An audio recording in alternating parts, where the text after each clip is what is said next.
মোহাম্মদ মুহাইমিনুল ইসলাম হিমু আসছেন চট্টগ্রাম থেকে।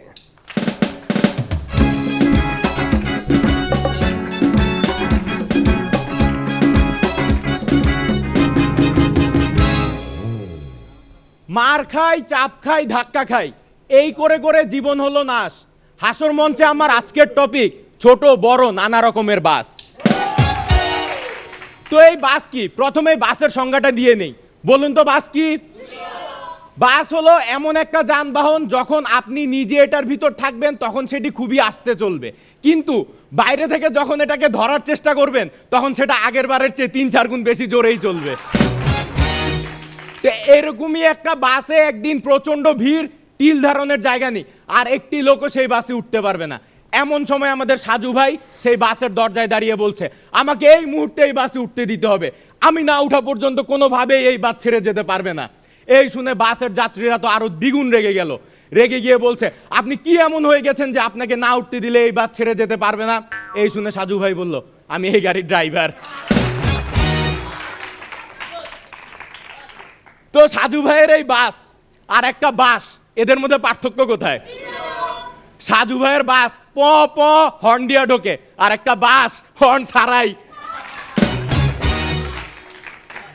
একটা লোক যদি বাসে উঠার পর সিট খালি থাকা সত্ত্বেও কোনো সিটে না বসে, তাহলে আমরা কি বুঝবো? ওই লোকের মাথায় সিট আছে নিশ্চিত। একটা বাসের সাথে একটা অ্যাম্বুলেন্সের বিয়ে হয়ে গেল।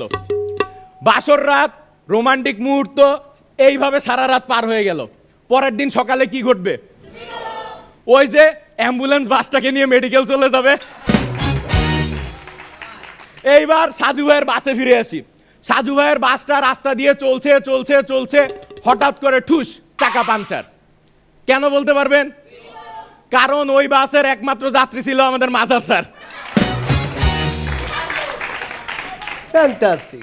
এইবার আমাদের সাজু ভাইয়ের বাসে উঠে গেল আমাদের নিপুণ আপু, কারণ ওই দিন তার গাড়িটা নষ্ট ছিল। বাসে উঠার কিছুক্ষণ পরই সাজু ভাই নিপুণ আপুকে বলা শুরু করছে, তোমার চোখ দুটো তো হরিণের মতো, তোমার নাকটা হুর পরীর মতো, তোমার ঠোঁটটা ডানা কাটা পরীর মতো। এই থেকে আমরা কি বুঝবো? নিপুণ আপুর মাঝে আসলে মানুষের কোনো ছাপই নাই। এইবার জুয়েল ভাই, আপনিও সাজু ভাইয়ের গাড়িতে উঠে গেলেন, এবং সেই গাড়িতে একই সাথে ছিল আমার বালতি ভাইও। তো জুয়েল ভাই গাড়িতে উঠার পর কোনো সিট না পেয়ে একটা বস্তা দেখতে পেল, সেই বস্তায় বসতে গেল। তখন বালতি ভাই বলল, ভাই বস্তাটার উপর বসবেন না, আলুটা ফেটে যাবে। তখন জুয়েল ভাই বলল, ও বস্তায় আলু আছে? এই শুনে বালতি ভাই বলল, জি না, পেরেক আছে। ডিরেক্টর হাসান ভাই এবার।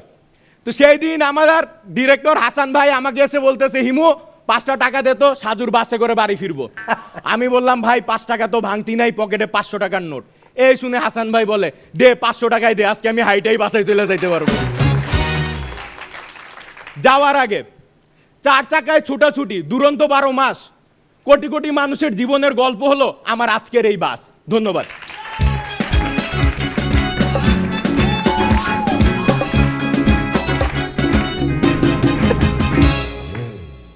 মানে একদম এক নিঃশ্বাসে সে যেভাবে সবাইকে নিয়ে বাসে চড়িয়ে দিল।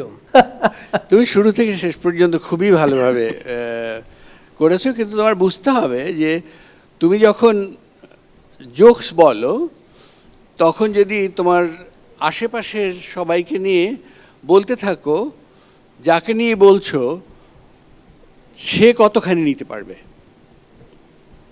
তার সেলফ এস্টিম কতটুকু তোমাকে অ্যালাউ করবে। যদি সেখানে ফেল করো তাহলে দ্যাটস ইউর ফেলিওর। যেমন তুমি আমাকে নিয়ে যে জোকসটা করলো, তুমি তো তুমি, কোনো মানুষকে আমি অ্যালাউ করব না আমাকে এইভাবে করে একটা জোকস উপহার দেবে। অতএব তোমার নাম্বারটা ওইভাবেই হবে। সরি। নিপুণ। ভালো ছিল। বাস নিয়ে আসলে আজকে সবার টপিকস ছিল, এবং সেখান থেকে আসলে এত কিছু নিয়ে যে একটা টপিক নিয়ে যে এত কিছু হতে পারে সেটা আসলে তোমাদের জোকস শুনে বুঝতে পারছি, এবং বাস নিয়ে তুমি যা বলেছো ইটস এক্সিলেন্ট। মজার ভাই, ব্যাপার হলো যে চেনা জানার মধ্যে যে মানে সহনশীল কৌতুক বলবে আগামীতে, হ্যাঁ, এবং মানে আঘাতপ্রাপ্ত কোনো কথা যেন জোকসে না থাকে। তো তুমি পরবর্তীতে সাবধান থাকবে।